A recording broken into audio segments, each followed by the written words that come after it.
We are talking about the Beatitudes again, and we are at Matthew chapter 5 verse 6.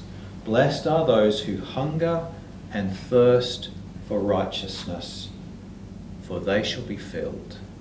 Reading the work of Swedenborg, when we talk about hunger and thirst, we think about what is good and what is true. And it speaks to our desire for those things. In order for us to receive anything, the first thing we must do is desire it. The love must come first. If you desire the truth, you will look for it. And we were told, if you look for it, you will find it. The Lord says, seek first the kingdom of God and his righteousness, and all these things shall be added to you. Rev Ian Arnold has written a number of articles on the Beatitudes himself, and he says this: no one reaches out for righteousness, for the Lord's order in their lives, unless they are dissatisfied with the way things are at present. And that's mirrored, that dissatisfaction is mirrored in the previous Beatitudes. You think about what they have been. Blessed are the poor in spirit. Blessed are those who mourn. Blessed are those who are meek. These are all to recognise an essential lack. And this is why I focused on that very strange little story in 2nd Book of Kings, chapter 2. Elisha is addressed by the men of a city who say, look, the city's lovely, but the water is dreadful. We can't drink the water. And Elisha's cure seems an odd one: to cast salt onto the source of the stream. But think about what salt does. If you have a packet of salty potato chips, as an example, what does it do to you? It makes you dry. It stimulates your thirst, your desire for something. And in this case, it's stimulating our desire for what is true. So that's what Elisha does. He stimulates a desire amongst the people. I always remember my colleague Dick Keyworth in New Zealand. I remember him saying once, he saw his job in ministry as being to rub salt into the wound, to make people realise their own need, but to desire righteousness. I wonder what you think of this righteousness that's to be desired.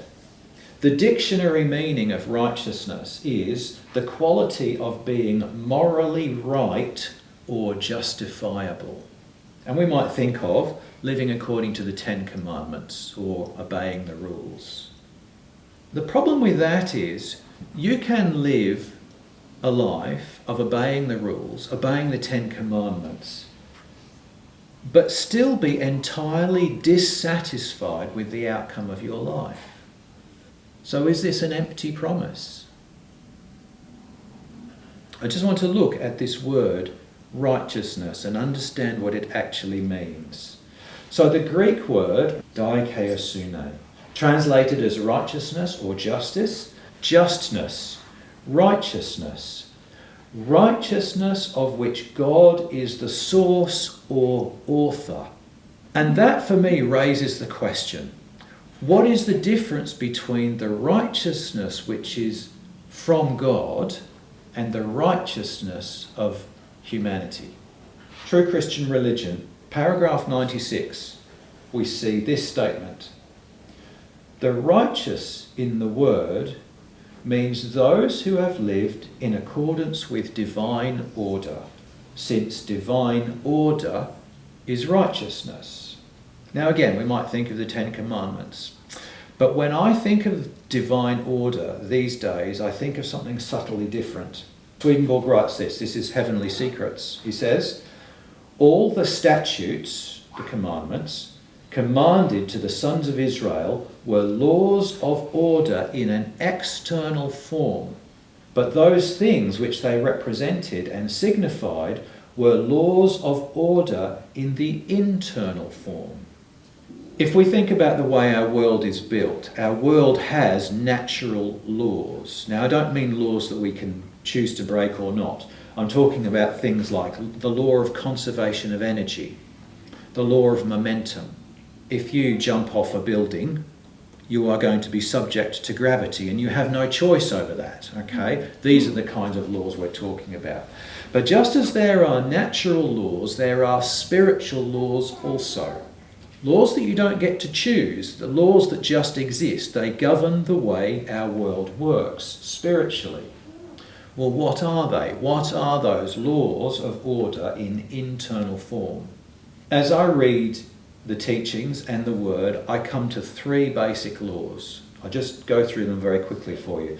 The first I call the law of attraction, the law of spiritual attraction.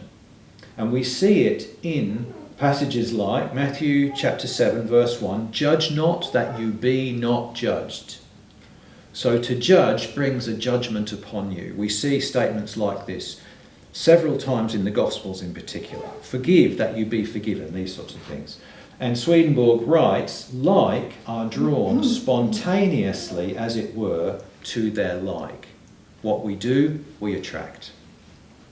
The second is spiritual influx. We see it in the Lord's Prayer, as in heaven, so upon the earth. And that's the order of things. As in heaven, what is internal determines what is external. So Swedenborg writes, it is a law of order that exterior things should be subject to interior things, or what is the same, lower things to higher ones, and should serve them as servants. And the third one is equilibrium. The Apostle Paul in the first book to the Corinthians, he writes this in chapter 10, no temptation has overtaken you except such as is common to man. But God is faithful, who will not allow you to be tempted beyond what you are able, but with the temptation will also make the way of escape, that you may be able to bear it. Now, naturally speaking, that is not true. There are many people who suffer a great many things that they are not able to bear in a physical sense, but in a spiritual sense, it's a very important principle. It is in accordance with the laws of order that no one should be convinced of the truth instantaneously. That is, should be instantaneously made so sure of the truth that he is left in no doubt at all about it. And he talks about the process that when a thought of truth enters your mind, an opposing thought also enters. And so we start to weigh up the truth. This is the nature of equilibrium. So how do these laws work out in the real world? It just so happens this week that I've been engaged in a long Facebook conversation with someone. Why wouldn't a perfect God create a perfect world? What do we mean by a perfect world? Well, very often, and I think this chap means, a world without suffering. A world where life is easy, it's straightforward, our path is set and known. There's no challenges, nothing to get in our way. This seems to us a perfect world. But what does God mean by a perfect world? That's harder to answer. I would say, in God's eyes, a perfect world is a world which is fit for the purpose for which it was designed. What is the purpose of the world in God's eyes? Well, it's a world in which we are given opportunity to learn our need of love. You think about it. If the world were perfect in our eyes, there would be no need for us to care for others. There would be no need of relationship with one another. If life were easy, we could just go on our own merry way and have no concern for anything or anyone. But living in a world as we do, where suffering is a part of it, doesn't it pull us together? Doesn't it make us rely on one another? Doesn't it make us see the importance of relationship? Now, when Pam and I were in Canberra, in our first couple of years in Canberra, there was a bushfire that came through Canberra, quite spectacularly so. Destroyed 500 houses in the process, in what is quite a small city. I remember in the aftermath of that, we had a barbecue down the road where we got to know some of our neighbours for the first time. We'd lived there for 2 or 3 years, but following this bushfire, someone organised a barbecue for us all to get together as a way of saying thank you to the person who lived next door who had saved this person's house. It was this hardship, this difficulty that brought everybody together. So it's this imperfect world, this world of suffering, which in actual fact is perfect for what it is intended to do, to help us learn the value of love. To expect the world to be perfect is an external solution to a problem which in reality is internal. And the same is true of those sections of the church that look to Jesus to return physically into this world and fix all the problems. We are here. We have the opportunity to fix those problems if we learn the value of loving one another. This chap I was talking to also spoke about freedom. He says freedom is an illusion, as is free will.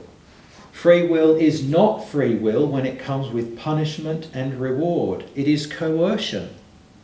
Freedom implies no responsibilities, no consequences, and we know that is untrue. Does freedom imply no consequences? Could you do just whatever you like in this perfect world and nothing untoward comes of it? Here's what Swedenborg writes about freedom. Few know what freedom is and what non-freedom is. Freedom seems to entail everything that is in keeping with any love and associated delight, and non-freedom to entail everything that is at variance with these. That which is in keeping with self-love and love of the world, and with the desires belonging to those loves, seems to man to be freedom. But that is the freedom of hell. That, however, which is in keeping with love to the Lord and love towards the neighbour, consequently with the love of what is good and true, is true freedom, being the freedom that exists in heaven.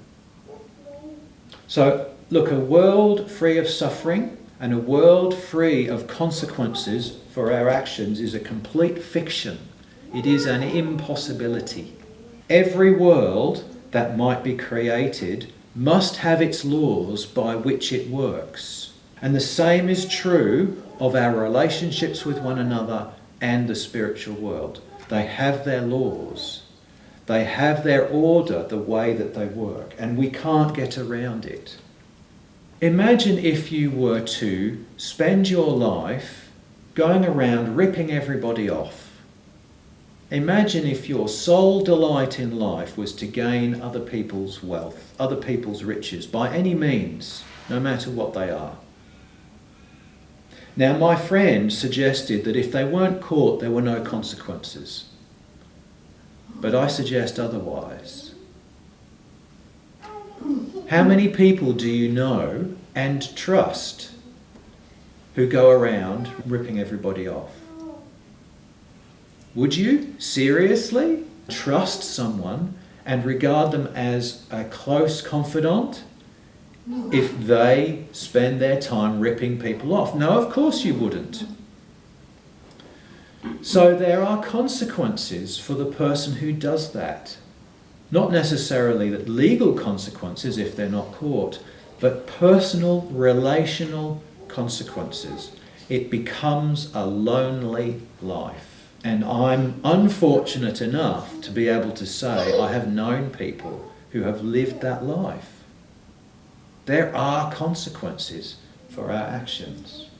And this is the lesson, of course, we learn from King Midas, that if wealth becomes your all-consuming goal, then you sacrifice everything else for that one purpose, and it becomes meaningless and empty. So, blessed are those who hunger and thirst for righteousness, for they shall be filled. Blessed are we when we acknowledge that we lack what is divinely and spiritually good and true. When we recognise that our perspective has been too outwardly focused, we are blessed. Because we see our lack and we turn and we begin to go another way and focus on another path to find satisfaction.